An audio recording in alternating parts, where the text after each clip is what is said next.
Welcome back to the Surfcast Podcast. We have another great interview for you tonight. I'm air quoting because it's nighttime when we're making this for people watching the video, but you could be listening to this in the morning.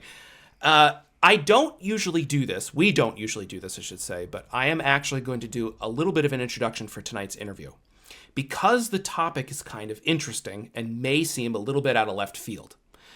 So this interview all kind of came about because, one, I've been wanting to interview Brendan since the very beginning. He was one of the ones on our list since the very beginning of the podcast before the first episode ever launched.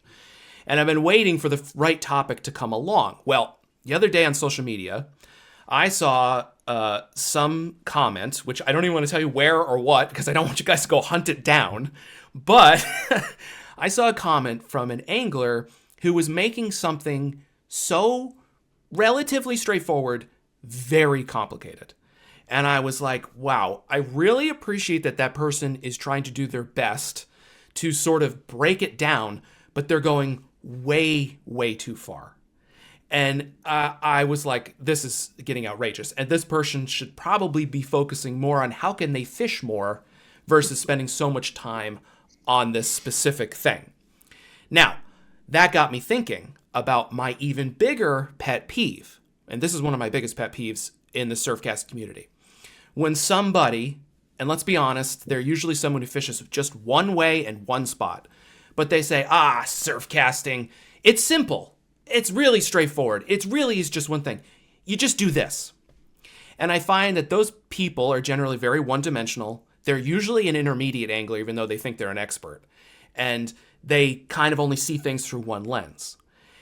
And that got me, these two things, these two dichotomy, kind of got me thinking about, okay, surfcasting as its most basic is very basic, right? We're even more simpler. We don't have electronics. There's not gasoline involved. At least, there's driving to the spot, but we don't have an engine, out there as you would in a boat. But in very much like fly fishing, in fact, it's a very simple thing at the basis, but it's actually very complicated in practice. So when you actually start fishing and you're trying to figure out your spots and you're trying to trespass and you're trying to figure out what color is for the angler and which one is for the fish, surfcasting can become fairly complicated. And walking that razor's edge between breaking things down and doing things at the most simple level, but also not overlooking things and missing them by trying to make them so simple, is actually one of the best ways to become a better angler. And figuring out what things need to be complicated and what things need to be simple can make you a much better angler. And in comes Brendan, and he's probably going, wow, what in the hell is Jerry talking about right now? But yeah, really, yeah. But in comes Brendan because... That's not what we talked about. Yeah, because when I was thinking about having an episode based on this, I was like, man, it would be good if we could talk to somebody. And Brendan is someone I thought of right away because Brendan's writing is phenomenal. And I don't know if all of our listeners are going to be familiar with you, but you've written a lot for Surfcasters Journal. You've written for all the other Northeast publications, but you've written a lot for SJ. And in your articles, the thing I always notice is you take something very complicated that at first seems big, and you're really good at breaking it into smaller chunks that by the end, I'm going, well, gosh, it actually isn't that complicated at all. And so I felt like this was a great topic that we could tackle together, which is basically how do you simplify things in the surf and when does that backfire? And I know that that's a little bit different than some even the questions that we have on the sheet here for you, but it's really what's on my mind tonight as we sit down to talk. So there's a long introduction, much longer than we normally do. Thank you, Brendan, for joining us. And I hope, I hope that that wasn't way over the top. No, not at all. Especially if we're going to talk about it backfiring. I could talk about shit backfiring, for as much as we want, So, it's no shortage of material if that's part of it. So. Yeah, exactly. Full episode on that. Yeah. What doesn't work? What didn't work? Yeah. So Toby, I'll kick it over to you to say whatever you want and maybe get us rolling on the actual topic.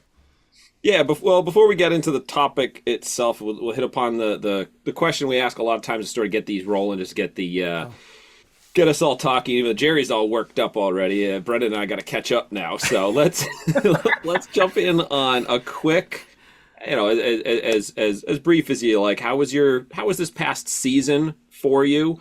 And from that, like, what are you looking forward to going into this year? Did it reset? Did it adjust some goals, perhaps? How's that got looking back this past year, shooting into 25 surf season? Um, yeah, the thing with this past season, it's like I enjoyed it and I did well. I'm happy with what I did for the techniques that I utilized. I'm not gonna say it was the best season ever, and I'm not gonna say things are as great as they always were.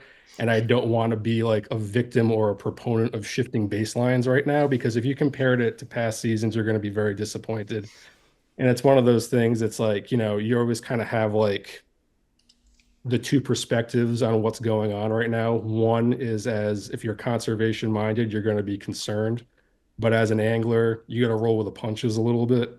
And, it is what it is on some level.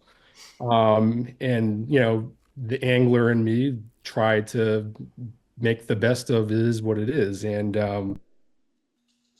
it's like the spring started here, and the East Bay and Narragansett Bay and around Prudence Island, shitload of fish. West Bay where I fish, not so much. Still had its bright spots, and I did okay. I made it work. It's difficult to get from the West Bay to the East Bay at the time of day that you want to do it in the spring, and that was before we had a half broken bridge in the middle of the state. So it's only gotten worse. Um, so I kind of had to make stuff work. Then May and June out front was surprisingly good. There was some like good solid stretches with nice fish. My goal, I only really had so I know we're talking about surf casting. I still surf fish, but like I used a fly rod for the entirety of last season. I did not use surf gear at all. Oh, interesting. Part of my goal was I wanted to break 20 pounds in the fly rod. I did that faster than I thought I was going to. It was like one of those things that happened, and I was like, well, shit, I don't know what I'm gonna do. Well, all right. And that was good while it lasted. And then till like, second week of July through August, it was like, who pulled the plug, where'd they all go? Um, and then September for me was a great example of there's always trade-offs, and it's like, you're the architect of your own success and your own failure. Um, no big secret, I love catching false albacore. We had albies for a grand total of 4 days in Rhode Island. Those were also the 4 best days of striper fishing we probably had for the whole fall. I did not, and I did not, and I was like, surely they'll be around when these things leave, because the albies left, and I was like, surely the bass will still be here, and they were still here. It wasn't like they were totally gone, but like these epic feeds on mullet and stuff like that, gone. All because I mean, I was like, fishing the jetties and the rocks for albies, and I'm just watching streams of mullet go by, and I'm like, oh, this stuff, it'll be here when it's all done. That's fine. Yeah. Gone. And I was just like, and the rest of the fall was kind of like falling back on fundamentals and really trying to scrape together like little catches here and there. It wasn't anything spectacular for me by any means. Um, but like it was kind of like a I don't know, bit of a tooth and nail year, but like I don't know, I'm happy with what I made happen. Yeah, that's the way I would put it. Interesting. Did you learn So you, anything yeah. from fly rod that you're going to now apply with the surf rod? There's so many things. And what the thing that is, they're not that different. No. That's kind of something that you mentioned before we started to get going here. And there's a lot of similarities, and kind of honestly kind of relearning. You get a handle on all of the assumptions that you've been making all along, and you're kind of like, oh crap, like how do I know this, and that type of a thing. And you're a little more critical. One of the biggest ones though with the fly rod is, and I always do this, and I started this because it's really beneficial trout fishing, but it's really beneficial in the surf too, definitely, is you're standing there, watch the water before you even start, because your angle of presentation, stuff like that, what the water is going to do to your line once you're fishing, what it's going to do to your fly once you're fishing, that type of thing, how you're going to use that for your advantage, what you have to augment to overcome stuff like that type of a thing. What is the water doing? I really wish I just kind of took the time to set myself up with surf gear that same way because I think the stakes are so much lower with surf gear because basically it's like you can half-assedly fire off a cast and it's like no commitment. If that makes sense. Yes. There's a lot less, failure with a fly rod becomes soul-crushing frustration pretty quickly. When, failure with surf gear is like something you can overcome and maybe like, the next cast, like you're like, that wasn't very good. Let's try, let's do it again. And, it's not as bad. But I don't know. I've fly fished for most of my life. To some extent, past few years, I've really tried to like develop it. And, I'm kind of going from like, surf guy who fly fish sometimes, and it's going through a little bit of an inversion where it's kind of like, doing a little more fly fishing and some surf fishing. But before I totally lose my train of thought, which I probably did, was there anything else that you learned besides the stopping to read the water? Because that's a great one.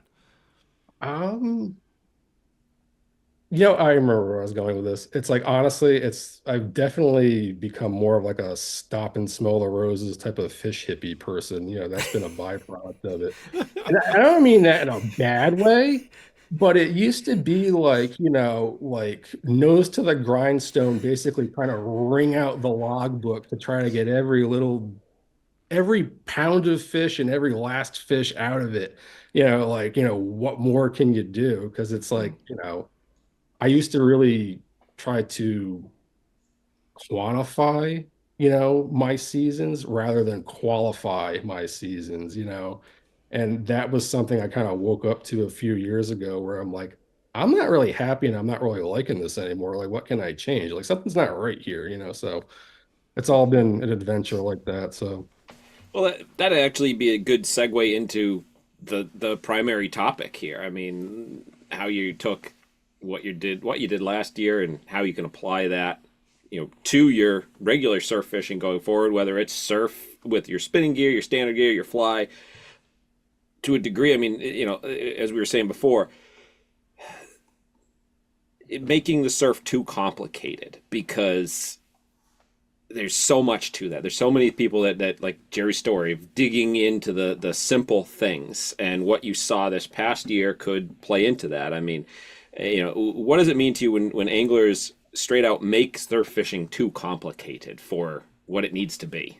I mean, honestly, so I think successful angling, no matter what you're doing, is an organic process. And that's something that happens in like a holistic sense from just going out and doing it. Um, one thing that's never going to change about me, I mean, in writing, I get very into it, but like on the water, I'm a shut up and cast, get the shit in the water type of person. Like that's really, my attitude towards it. Because you don't get good at something by learning the skills and piecemeal. You got to kind of get in there and kind of have that like sandbox mentality, and then you progressively get better. So that's like what successful angling looks like. And I think when people overcomplicate it, what we're really talking about is you're drifting too far into the theoretical and the academic.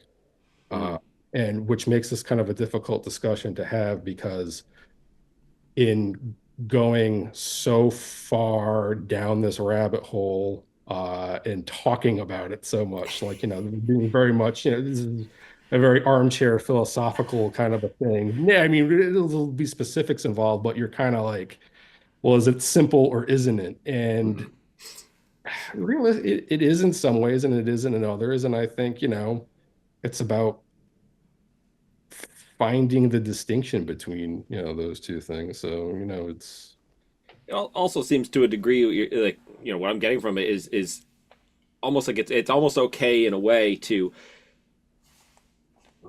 get that deep thought, to really dig into it in the Sure. theory side. Let's just call it the off season when you're Yeah, working yeah. through things, but in application in the real world, once you take it from sitting at home, preparing for getting out there to actually getting out there, that's when the simplification almost takes hold, takes over. It definitely sure you're going to drive yourself insane and probably not catch much in the process. Like that's probably what's going to happen. So, um, it's kind of all accidental discovery is really the name of fishing, when you get down to it. Like you don't realize what you did right until like after the fact, and you're like, oh, there's a lot of that. So I mean, that's why there's a lot, that back and forth, that dichotomy of doing, thinking, that type of a thing. And like, I mean, that's one way to put it. I'm also talking about things that I kind of like, either take for granted or I don't think about a ton. So I'm like, these are, it's one of you're trying to describe like how you are as a fisherman and as a person, and it's one of those things you don't really think about that too much. So, um, I'm doing the best I can with it, but that's the best answer I got. So, are there any specific things, or maybe just even one thing, that you think anglers overthink in this particular way? I mean, there's really no shortage. I mean, Okay. the issue of it is you can make it as easy or as complicated as you care to. Um, and the fact of the matter is, I mean, you can, get together a fairly large group of very experienced, very successful surfcasters, and a lot of them do things drastically different ways. And part of the thing is, and I've realized this a while ago, and this is something I tell myself to go easy on myself too, where it's like this whole thing is like it's where the subjective meets the objective. We're all trying to do the same thing. We all want to catch fish, but there's so many ways to do that to successfully get there. Um, and so you can make all of it so complicated, but honestly, and I did review this question and I didn't want to give this answer, but like it's the easiest thing to start with. The fucking color of the lure. Like that's like one of the everyone says it, but like it's one of those things. I'm like, I'll just get it out of the way. Like color is one of those things that is so easily to overcomplicate it. Um, and I think the issue is, so every so often you do have someone who's considered to be like a fish god, and they will pipe in with, well, it matters. And you're like, shit. And you're like, does it? Like, I thought it didn't. And then it's kind of second guess yourself. Because like, what do I know? But I think that was a really easy one to, especially at night, because I mean, by default, you're in a color light compromised environment. And so I think a lot of hues basically take on the same type of thing in the end. Um, I've written about it. I had a night I was adamant I was using a yellow darter. I finally turned the light on. I was using a parrot darter the whole night, and I was like, my confidence was like all in my head. I was like, oh, good old yellow, and it just did nothing because there was enough light and no headlamp on. They looked, and I had them in my hands. I'm like, these look pretty much identical. I'd have to really study these to see the difference between the two. And I don't think the fish is doing that. If the fish gets a chance to study, you're behind the eight ball and you're probably not sealing the deal anyway. So uh that's just such an easy one to get out of the way. And then honestly, the whole lure selection, probably from acquisition to rotation, is something that people so easily overcomplicate. It- um, I have too much stuff. I'm going to keep getting too much stuff because we all do it. I'm not saying, there's no way to keep people from acquiring new lures and stuff, but make sure you know why you're doing it. Mhm. Like, when I think people start to get like a silver bullet mentality, or they get like they kind of perceive things to be a little more niche than they are. And it's like, well, I got to have all of these. I got to have every single one. I have to have every little myopic little different in size and, shade of whatever and stuff like that, because you never, well, I think that's the bugaboo that drives all of this, is you never know what's going to work. There should come a point though where you do know what's going to work, and you should be able to say within confidence, maybe that would, probably not tonight though. Like that's one of those, you should be able to say that at some point, and you're not going to be right all the time. You will be wrong, and I don't know, maybe that's the bigger fear, is being wrong. Yeah. People have this mortifying fear of like not catching fish, and it's like, I don't know. How do you Um, how do you deal with that? with the mortifying fear of not catching fish, Yeah. not well. Well, see, see, it's interesting that you took it personally. I actually was asking, do you have advice for people? But I like Oh, the I know honesty of that, your but like answer. the funny part, like, and I don't, I'm not immune to it, and this is the thing of it. how do I deal with it? It's just you got to realize it's already happened. Well, you make missteps you never knew that you made. I think that's something I always try to think about. Some people that's like will really go up their ass and have the alternative outcome where they become totally neurotic. With me, that it's a calming effect rather, where I'm like, there's been times where I should have gone someplace else, I should have done this, I should have used a different plug, whatever, and I would have been more successful. I have no idea when those times happen though. And I'm not going to say they never, I know they happened and they happened a whole hell of a lot probably, but so she goes. Like that's it, you know. Well, that's what I was just going to ask. Are you saying that in response to like you should have gone, you should have, woulda, coulda, because it's a gut that's telling you, or like you saw a report or heard word of something? I mean, I personally, the gut ones hurt me more. Yes. Most definitely. And this is the thing. And honestly, and this is probably the ultimate thing I would say about this is that I don't mind not catching fish if I'm comfortable with the decisions that I made and I know I gave it a solid effort. When I when I am uneasy about the decision that I made and there's always something nagging to the contrary that I ignored or I gave it a half-assed effort, then I hate the fact that I didn't catch anything. If that makes sense. Um, Absolutely. And I've heard Al because Albano say almost that exact same thing, actually. Yeah. yeah, if you gave it everything and you came up empty, there's nothing left to do. I mean, that happened to me a couple of years ago. And once again, I mean, so it's got to the point albie fishing. I pretty much do it all with a fly rod, no matter what, because it's what I enjoy at this point. I had a, I had several albies. I had a bluefish. I had a couple of bonito, all on the fly rod, all in one day. I wanted that striper more than fucking anything. And I wanted it so bad. I did all of the worst things I possibly could have done, and I was so frantic about it. But even at the end of the day, I was like, my feet were struggling to like clear the rocks because I had been at it for like 13, 14 hours straight. I'm like, remember this right here because you have no gas left in the tank. I'm like, there's no way else this could have done. If you made the mistakes, you made them already.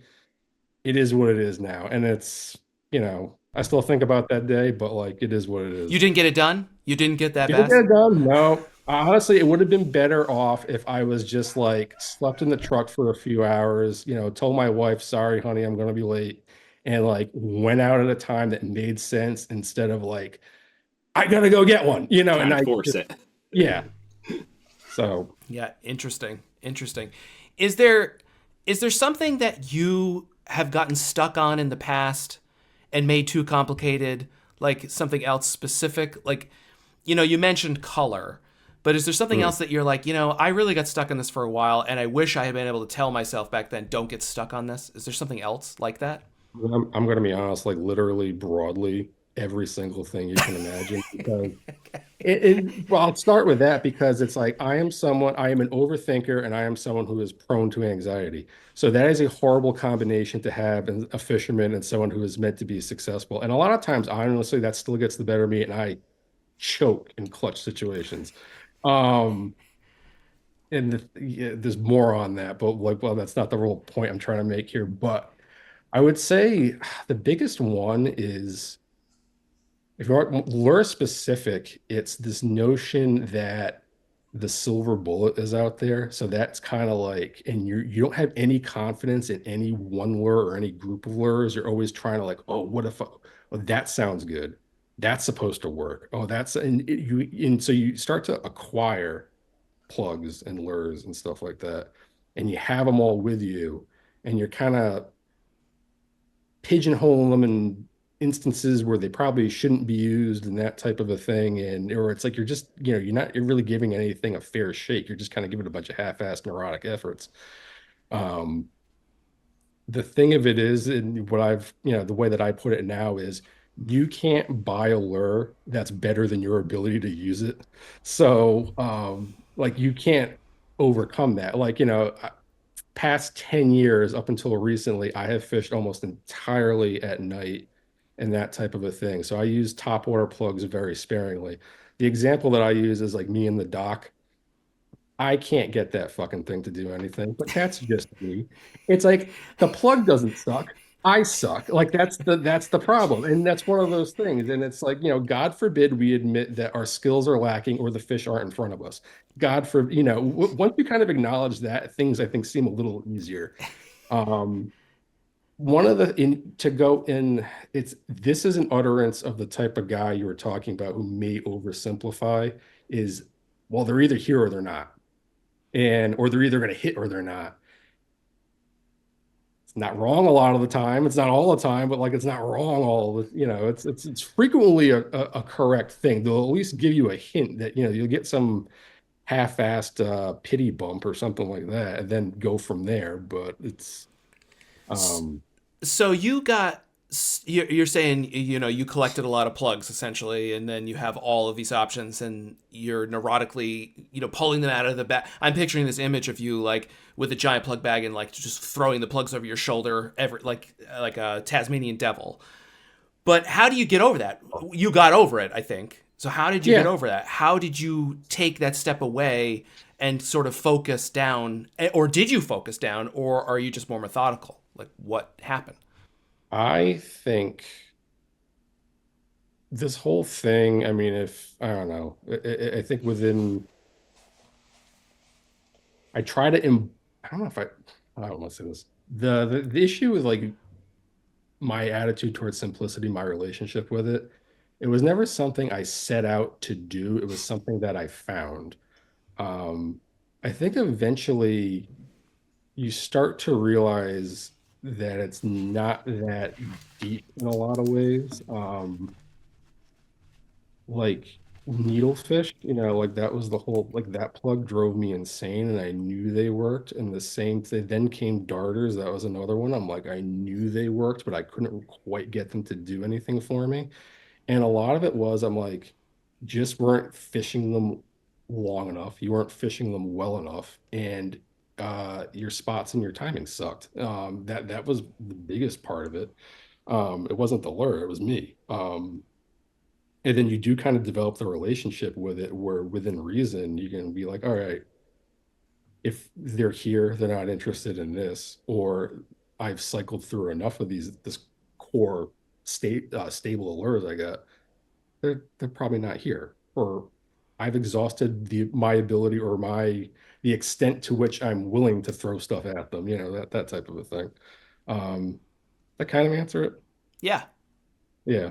Like I think it, it it gets whittled down because you wear yourself out. And like I said, it's the discovery through accident too.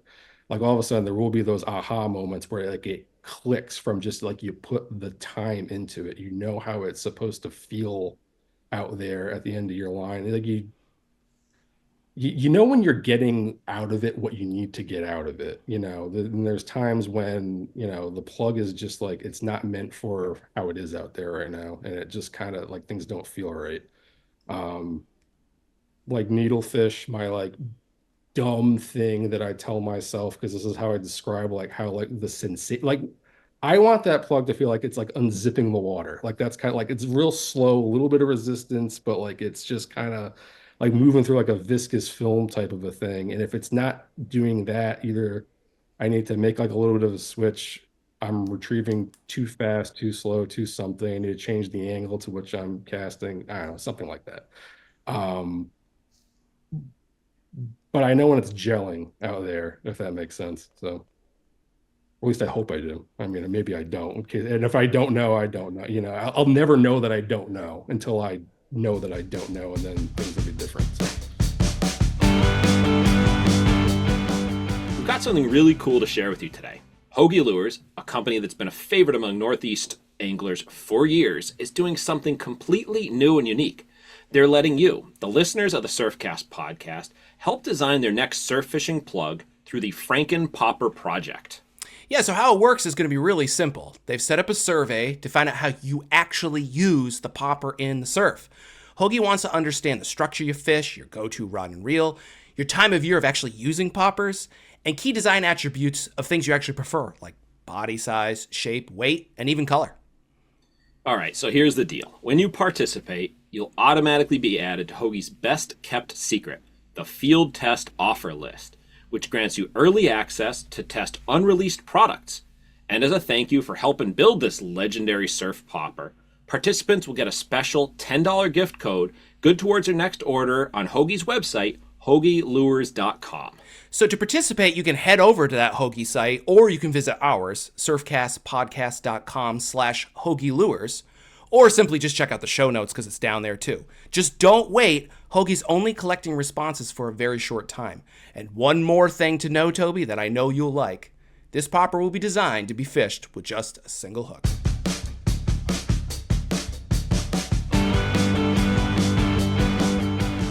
As we've talked about on past episodes of the podcast, the plastic swimmer is one of the most popular plugs that's found in just about every surfcaster's bag, and there are a ton of models to choose from.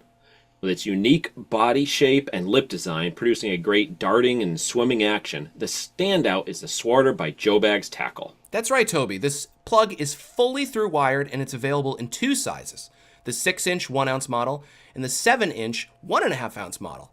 Comes in a wide variety of traditional and modern fish-catching colors like bone, blurple, sand eel, and many more. The Swarter excels in a huge variety of surf fishing conditions, from back bays to inlets, and of course, the wide open surf. It's been proven to be a great plug on both the east and west coast for a variety of species, but particularly the striped bass. So head on over to joebagsoutdoors.com and grab some Swarters while you support a locally owned business. And while you're there, be sure to check out the annual limited edition colorway, as well as Joe's Swarter kits, specifically tailored to meet a variety of surf fishing scenarios. So we've talked a lot about the theoretical, about how guys overcomplicate or maybe don't overcomplicate, but let's get down to some actual more specific. So when you're packing your plug bag, because you've been talking a lot about plugs, and I think that's rightfully so, because I think that is where people overcomplicate. When you're packing your plug bag, some anglers carry 3 things and some characters have 6 plug tubes jammed full. Where do you fall on that spectrum, and how do you sort of integrate these ideas in terms of keeping things simple when it comes to actually the packing of the plug bag?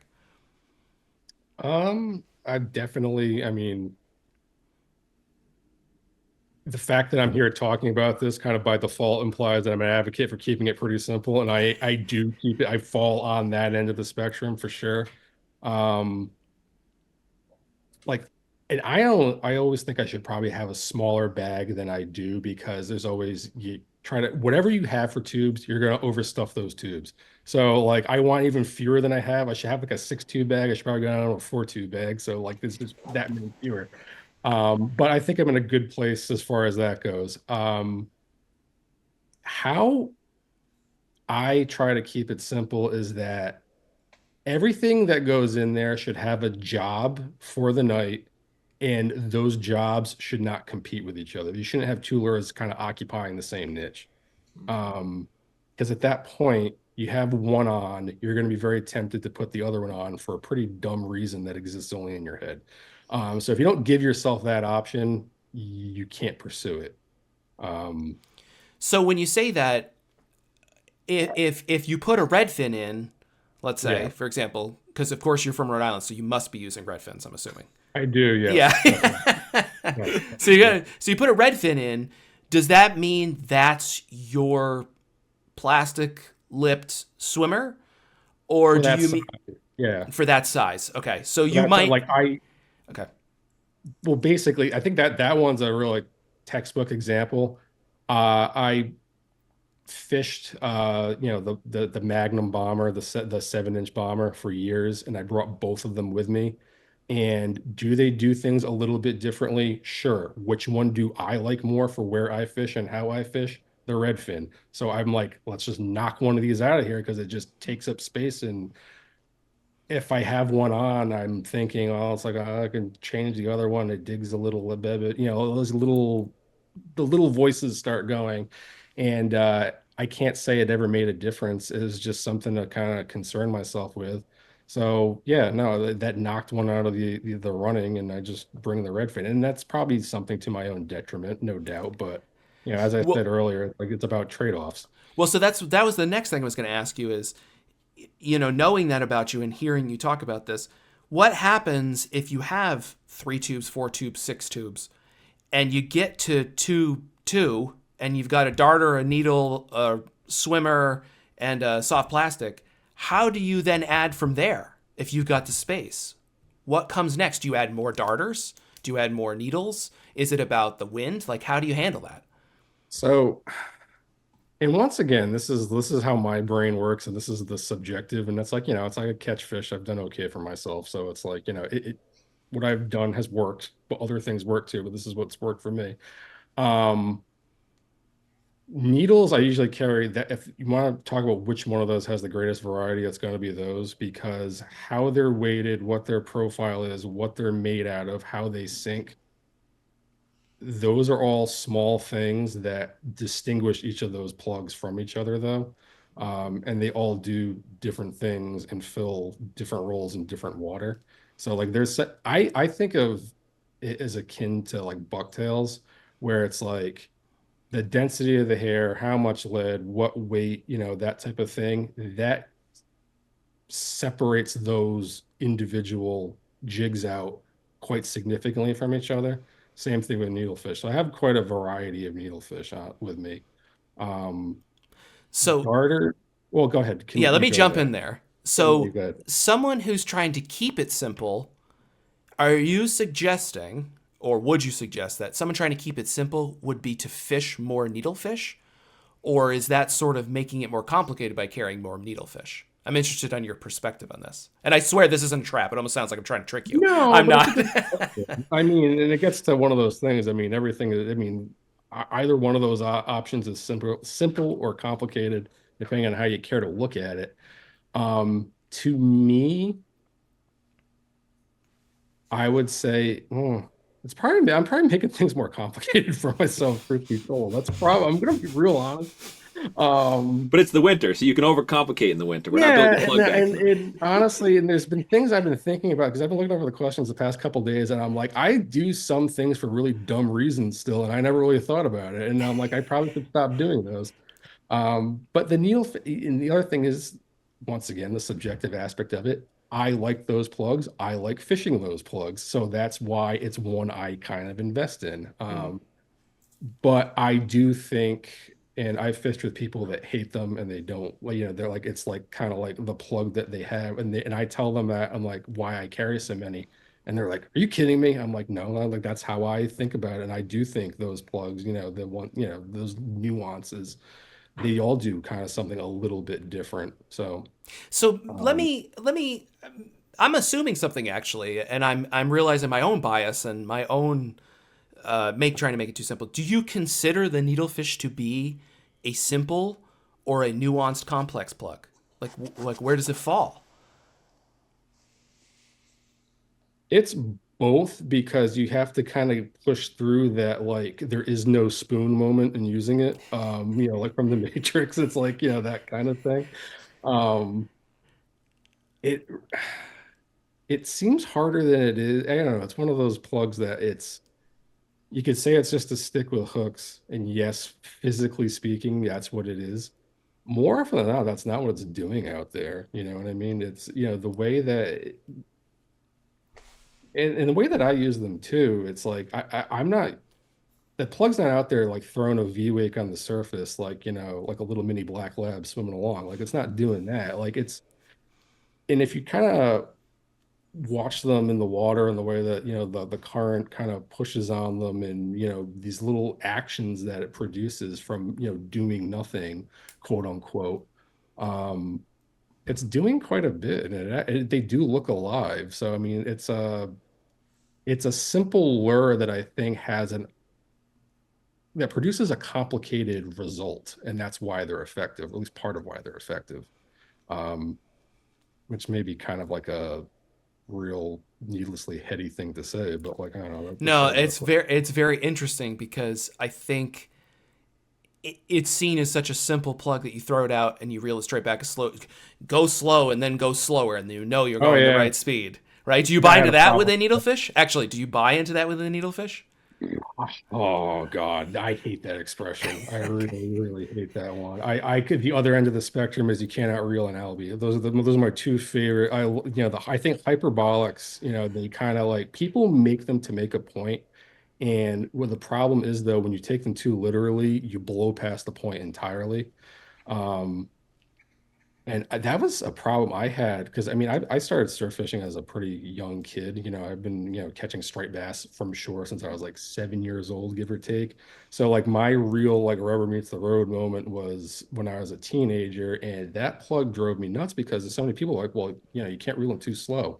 And I'm like, I'm catching a lot of bubbleweed and kelp and shit, but I'm not catching any fish. Like what the hell? Or even the same thing with Danny plugs.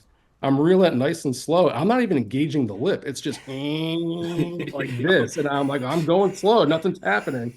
And it wasn't until like I kind of like started to trust my own instincts a little bit. I'm like, I got to get this shit to do something. Like I got to reel a little. Something's going to happen out there. And realistically, what you come to realize for anything when people say you can't reel slow enough, or when you slow down, reeling slow down some more, you don't want to, you never, almost never, but I'll say never, you never want to overwork a lure for the water conditions you have in front of you.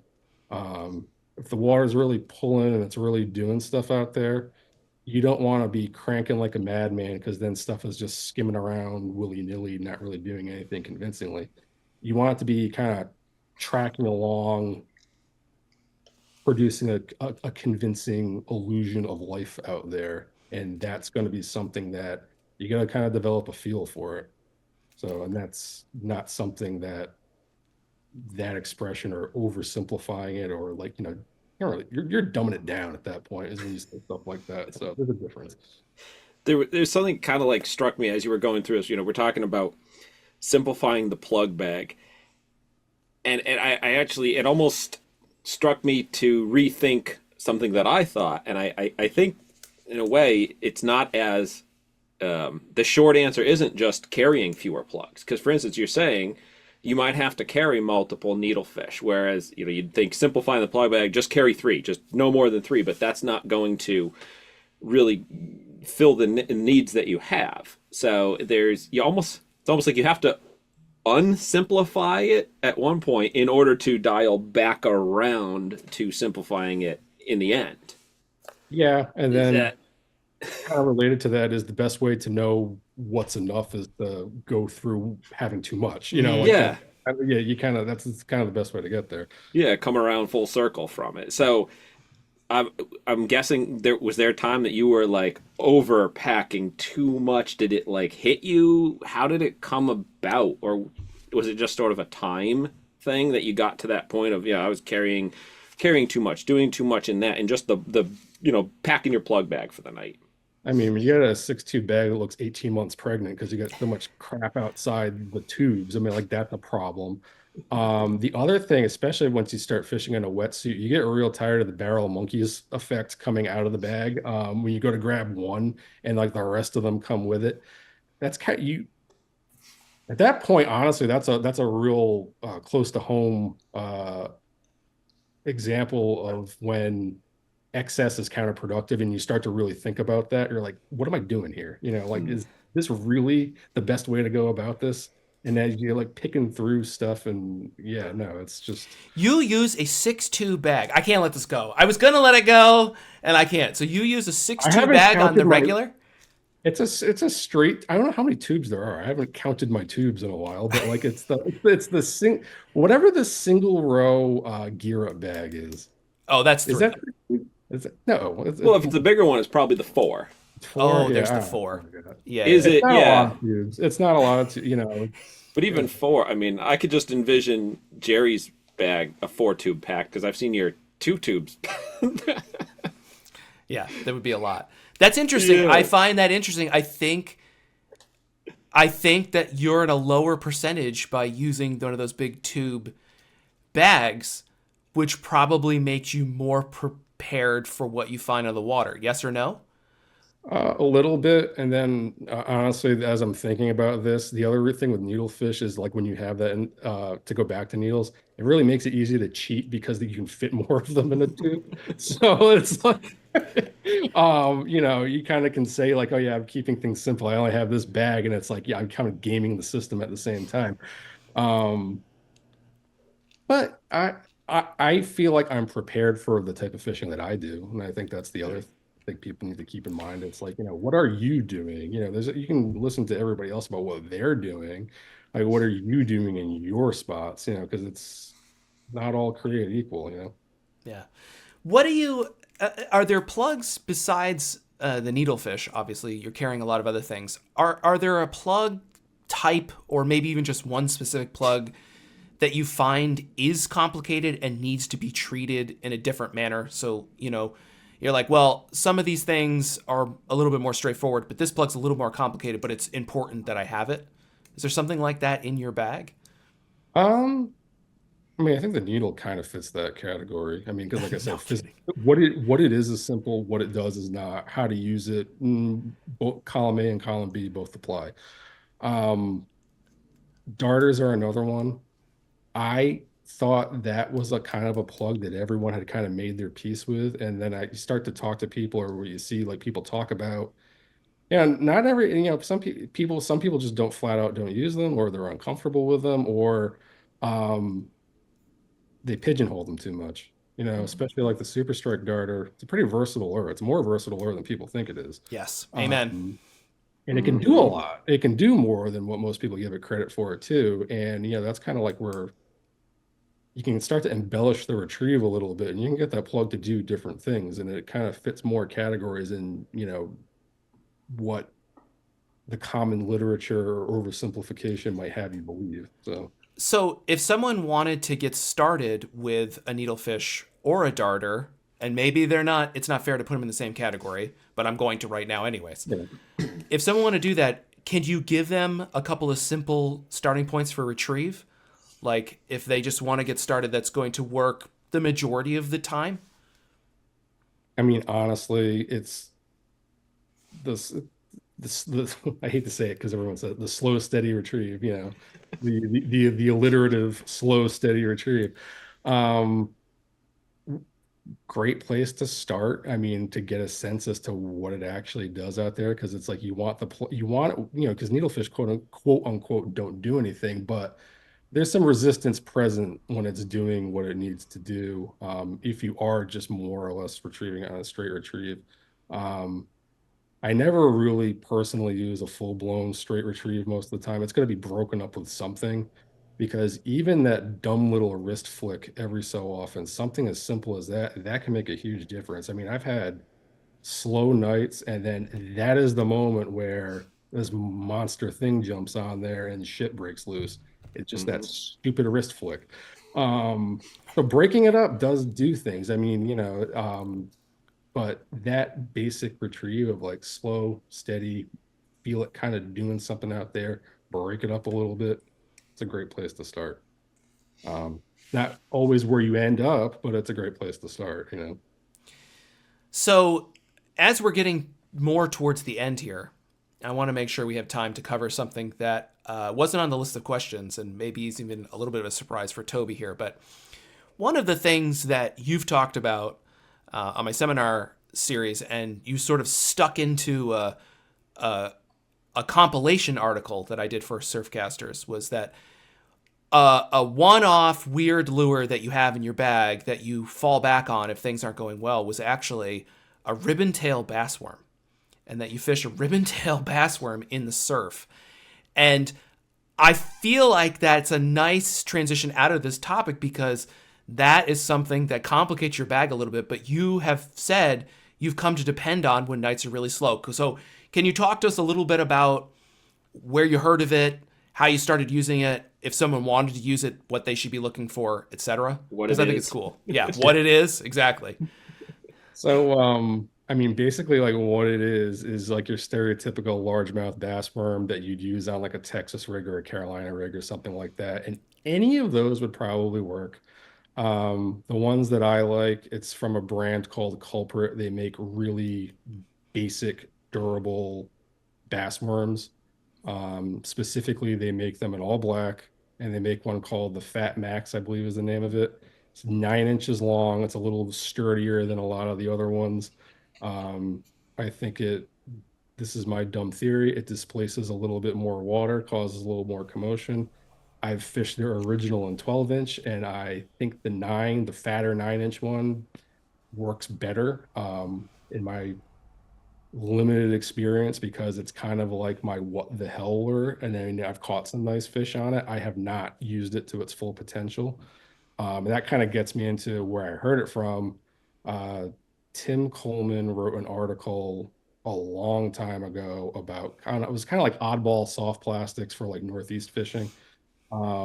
And I think that was also, it may have been the first time I ever heard anyone use a Zoom fluke for false albacore. So like he was talking about stuff at the time was like really, I'm like, I kind of didn't believe it, but the Zoom fluke thing, we all know that worked. Did that, but the ribbon tail worm thing, I sat on in the back of my head for a real long time, and because I've caught fish like the mid 20s on it fairly consistently.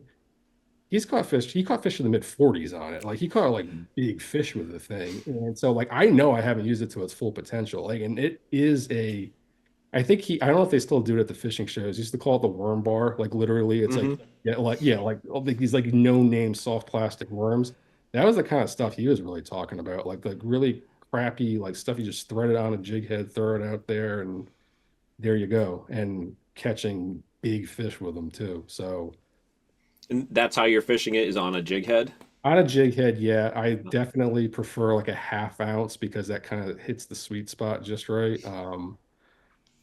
Finding a half-ounce lead head, and I've said this in the past, with a sturdy enough hook to do what you want it to like actually hold on to the fish you're going to hook with it, is a bit of a challenge, but they do exist. And then honestly, it's one of the few instances where I would say you do kind of have to specialize your gear is with fishing something that light. If you're going to dedicate yourself to that, I like to go down to like a smaller surf setup and lighter braid, like 30-pound test or so, Hmm. rather than trying to make that work on 50-pound test on an 11-foot rod, because you can do it. It's just not gonna, it's not a pleasurable experience, and the lure just doesn't go as far as you need it to.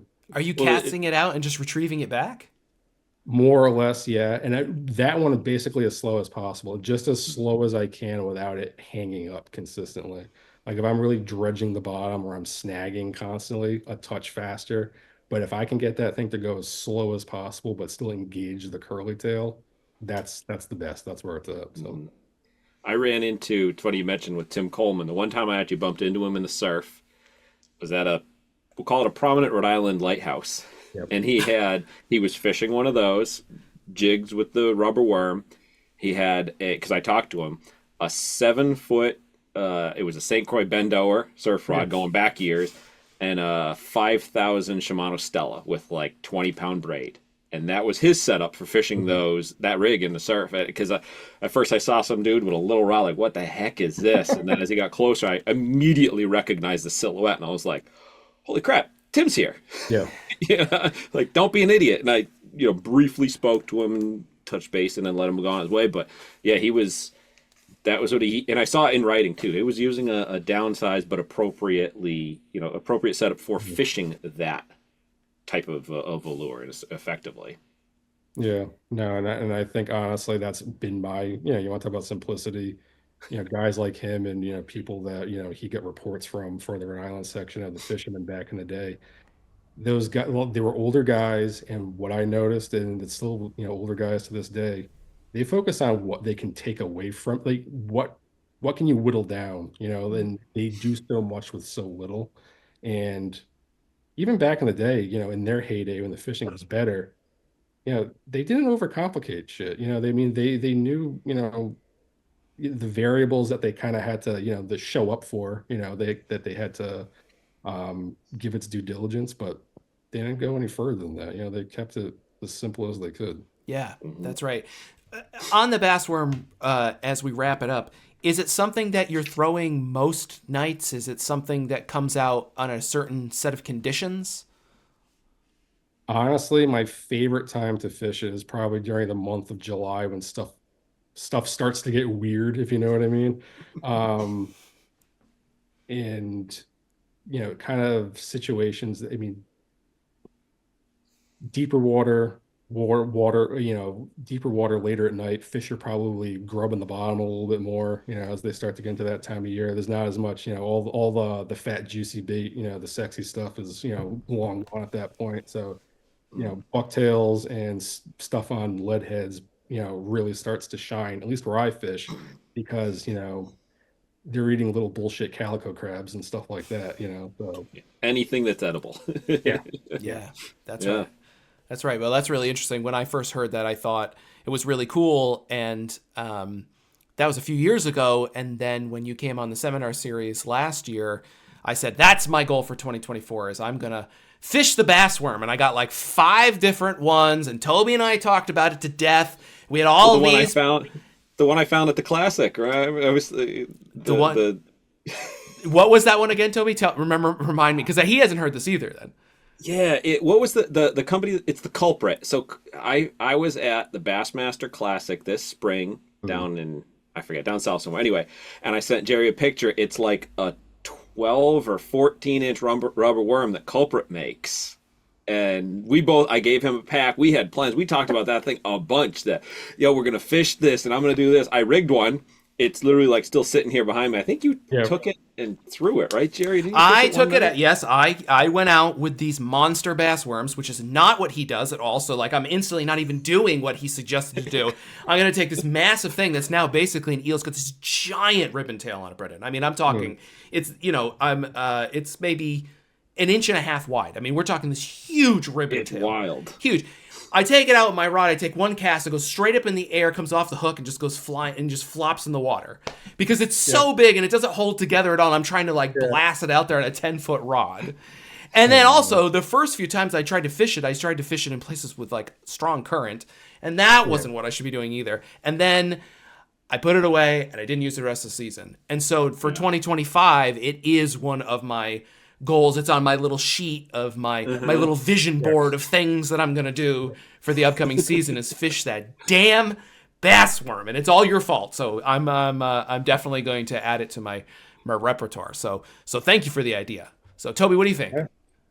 Yeah, no, I this was interesting. There was we as usual with our interviews, we had a certain direction. We touched about 2% of it, went off other tangents, but I mean, I enjoyed it. I really appreciate you taking the time tonight, Brendan. It made me rethink, which is something that I really appreciate when we have guests on. And like, I'm not just saying this to, kiss your butt here, but you really made me even rethink some of the things that I'm doing, my approach off season, on season, night to night. So hopefully the podcast listeners are going to take that away as well, because I mean, that's the ultimate goal here, is to not only educate everyone who's out there, but selfishly, I want to educate myself with these episodes. And we definitely did that tonight. Yeah, I think we convinced some people to give the needlefish another try. That's for sure.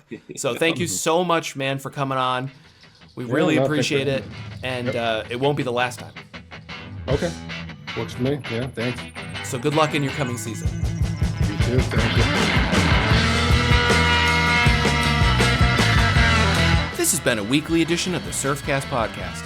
You can find out more about the podcast at surfcastpodcast.com, or definitely check us out on social media, Facebook, Instagram, at the Surfcast Podcast.